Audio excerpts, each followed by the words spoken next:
Everybody's got a favorite if they like elimination or substitution. I mean, granted, some people don't like either, but there's usually a preference of which one you like. I like elimination. I just think it's neater. I think there's less of a chance for error, but everybody has a preference. So here are two examples of um, systems of equations, and we have to solve them using elimination or substitution.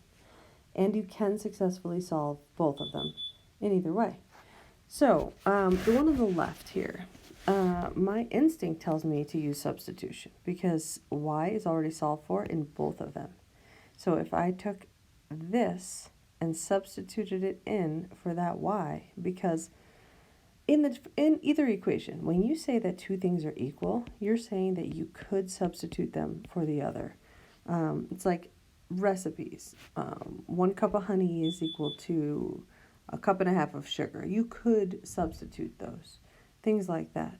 So we're looking for setting two things equal in a way that we can pick what they're equal to plug it in.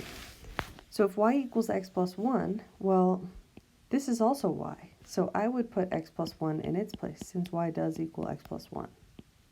The whole idea of a system is that the x's in both equations are equal and the y's in both equations are equal. So if I have x plus 1 equals negative 2x plus 4, I have effectively gotten rid of my y's because I substituted them out, and now I can just solve. And I always like to get rid of the negative exponent so I don't have to divide by a negative. It's probably trauma still from inequalities. So 3x plus 1 equals 4.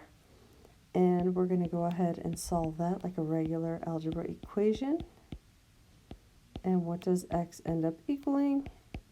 Well, 3/3 is 1, so x equals 1. I'm definitely not done now. I'm going to go back. I'm going to pick the easier one of my two equations. Now, both equations are pretty straightforward and simple, but the top one, x isn't even multiplied by anything, so I would for sure pick that one. So I'm going to plug in 1. Y equals 1 plus 1, and that's pretty simple. It's about as straightforward as it gets because I just took that x and plugged it in here. So y is going to end up equaling 2. My solution is x equals 1, y equals 2, or I could write it as an ordered pair, 1, 2.